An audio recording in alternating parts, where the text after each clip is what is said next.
So essentially, task switching is multitasking. Rapid changes of attention from one task to another and back again could involve 3, 4, 5 different tasks.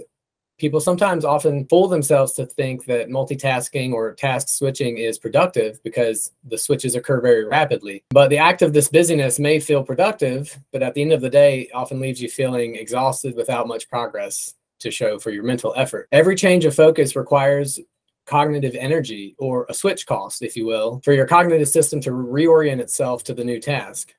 This affects the ability to get work done because our brains can't truly multitask on more than one focused activity at a time. When we try to do it, often leads to delays, errors, and overall lower quality of work.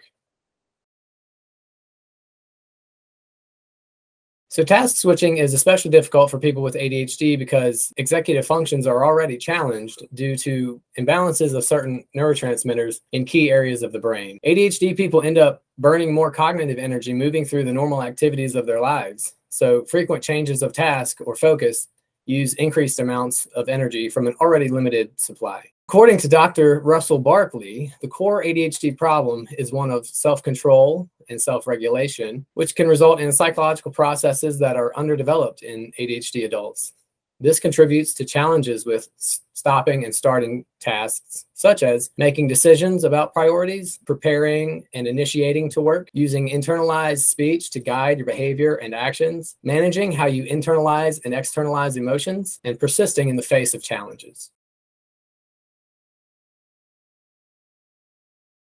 So that would be, you've identified a main focus for the day, but you've spent most of the day flipping browser tabs, checking email or Slack, making calls, checking social media, news headlines, or just doing other tasks that might stem off of your planned task that result in the larger, more important task getting set aside or pushed back another day. The first important step is to name the behavior and accept that it isn't helpful. Then I think, identifying the most important tasks for the day, maybe the big three perhaps. And along with identifying those tasks is spending time getting prepared, asking yourself, what do I need to be successful before I engage in this task or this project, and then getting everything you need ready and together before you begin to engage, and making use of lists, as appropriate to help you with that. Also, managing task switching, you can try to improve your focus, or what we would call concentrated time. So how do we improve our focus or our ability to concentrate? I would say getting enough sleep is critical. This sleep has many, many important roles in the body, but it allows your body to replenish its neurotransmitter stores overnight, which are needed for focus and a host of other things, alertness, and overall optimal cognitive function. And I would say, even if your schedule permits, working a nap into your day. Maybe not all schedules permit, but if you can, that can also go a long way in replenishing your focus or your concentrated time. I would also add to this idea of improving your focus is try to dedicate blocks of time for specific tasks, or what we might call batch processing. So try to schedule the more challenging tasks earlier in the day when you're more refreshed, and then maybe move the more mundane tasks to the afternoon, such as checking emails and that kind of thing. There's also a technique called the Pomodoro technique, which is a timer-based method where you work in blocks of time and allow yourself rest periods between. So it could be anywhere 10 to 30-minute blocks where you set the timer, a physical timer, work hard for that time, and then